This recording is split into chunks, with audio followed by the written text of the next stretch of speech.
historic move. The Catholic Church has approved blessings for same-sex couples. Now, while the Pope's decision was met with praise from LGBTQ advocates, it also garnered backlash from conservative Catholic groups. And joining us now is ABC News papal contributor and consultant to the Vatican, Father James Martin. Good to see you, Father. Good to be with you. This is a milestone for the Catholic Church, but it still comes with limitations. Can you explain?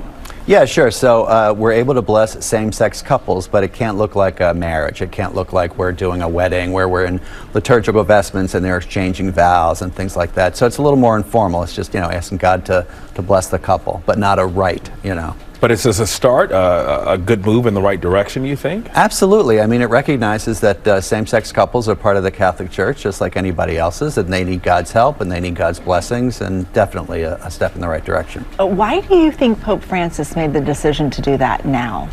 Well, a couple internal things going on in the Vatican. The office that's in charge of doctrine, or practice, really, they had a change in leadership, and Pope Francis appointed someone who was a little more open to this, and in fact wrote him a letter saying, I want the church to be more in favor of what he called harmonious growth in theology and practice. So he gave this guy kind of some marching orders, and the guy took them. There's a lot of feelings on both sides of this issue here. Conservative Catholics are pushing back. What's your message to them? My message is really to try to get to know LGBTQ Catholics, try to get to know couples and see why they would need God's help, right? And get to know them as friends. For people that smell like weeds. No, really, New Birth is the largest land-owning black church in America. Wow. And so my position to my deacons is, why aren't we not raising cannabis? I'll be able to bring in black males. They're able to do it legally. I'm teaching them farming. Oh my God. I'm helping them to enhance the ecosystem. This is the kind of conversation. So if the guy, black boy in Bankhead said, they growing weed at the church, where do I join? Yes. I don't need no pamphlet. Who that is?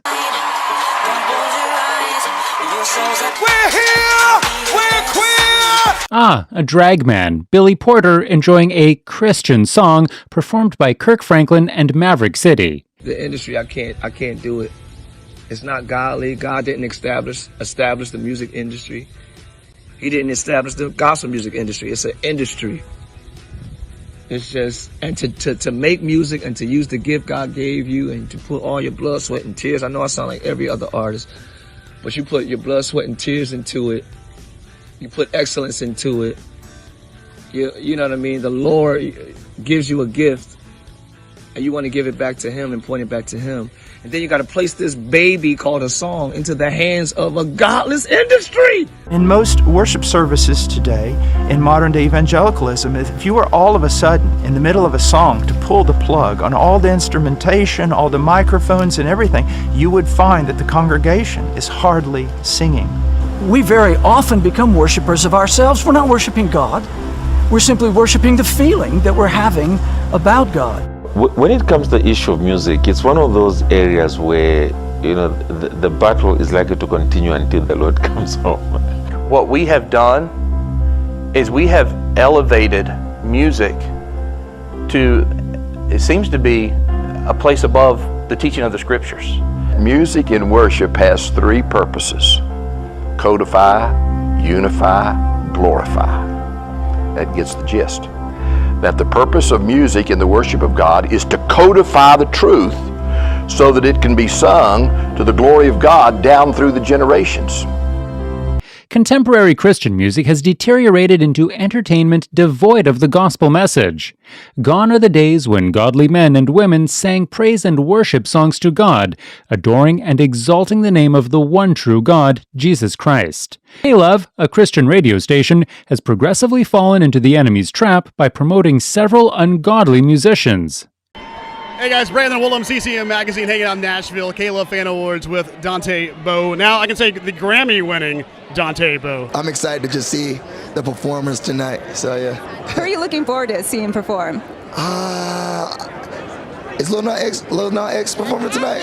I'm looking forward to seeing that. That's going to be cool, probably. Yeah. 21-year-old rapper Lil Nas X timed the release of his newest video with the launch of a pair of sneakers, and both have made headlines. The 3-minute, 10-second music video for Montero, Call Me By Your Name, shows the rapper in a fantasy world, tempted by a serpent, then banished to hell. Blood Sneakers, Lil Nas X's collaboration with art collective Mischief, were released the same day as the video. The 666 pair of sneakers are black with red trim and feature gold pentagrams, inverted crosses, as well as human blood inside the sole. Let's get into it. When I look at the way the industry has the ruling over music, now, of course, not all music is bad, by all means it's not, but majority of it there is to take you away from Christ. 100% take you away from Christ. In terms of the lyrics, is that what you mean? Or do you mean the industry itself, people, the big players in the industry? Both, lyrically and both big players. Both. I've been in rooms at the top of the top, which albums are prayed over demonically. Music is prayed over demonically. That goes out to the world, goes out to the radio stations, goes out to the public. And when you see that stuff and know that stuff, it's frightening. What do you mean by that, Shane, prayed over demonically? So rituals, ceremonies, everything to bring, to give light to the devil, to Satan.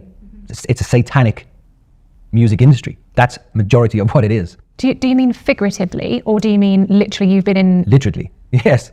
And not figuratively. Can you share what those albums were? Were they your albums? No, they weren't our albums, no. They were not Boys' Own albums. So that's what I mean by not every music is that, but it was on the stepping stone to that. So you're going back to the 1993s into 2000s. And then if you look at what the music is today, the industry is today, for all your Sam Smiths to your Dojo Cats to your Beyoncés to, they are so demonic, it's unbelievable. And we can't, it's in front of us. And it's something that we kind of go, oh, it's just music. But it really isn't. It's absolutely taken over the world, taken over our children, and taken over everything that's coming to the times of world crisis. And are you talking about the... He said he was in these rooms.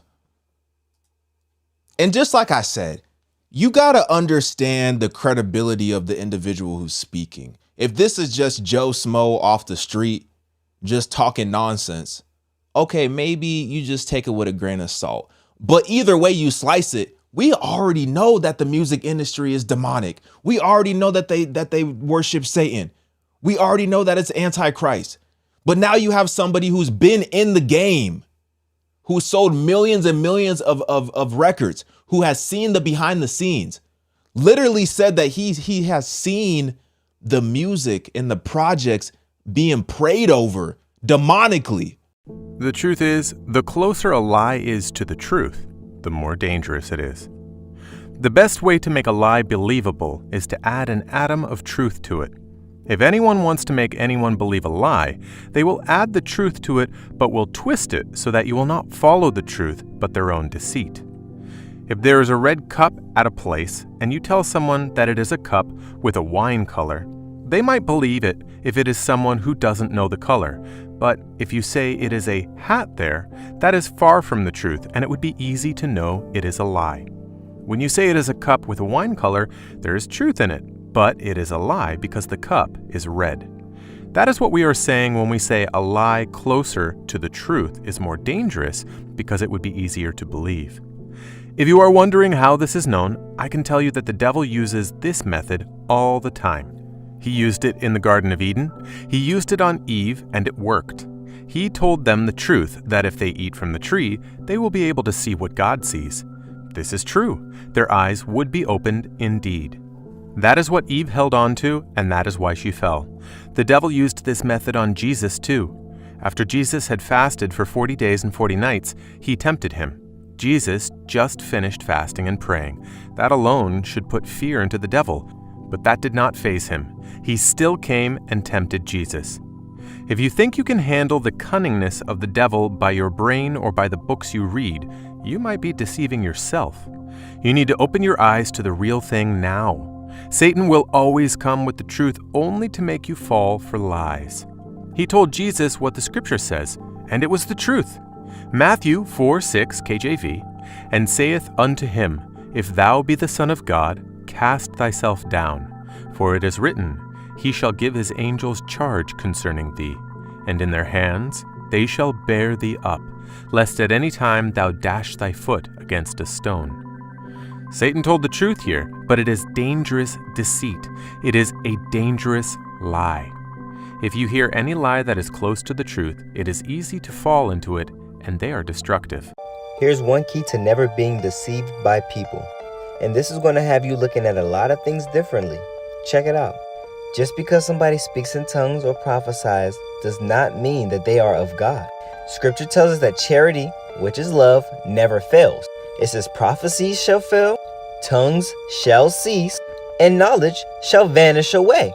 There are a lot of quote-unquote prophets who are operating in witchcraft, undercover fortune tellers in the church. Prophets should confirm what the Lord has already shown you in Scripture. Now, tongues. There's a reason why Scripture says that if a person is speaking in tongues, let him have an interpreter. And if there is no interpreter, then let him keep silent and speak to himself and to God. Because there are tongues of angels. There are also tongues of fallen angels. Fallen angels being demons. You'll know a person by their fruit. And if they don't have love, then they're just a sounding brag. Movies on Tubi. Subscribe and follow for more.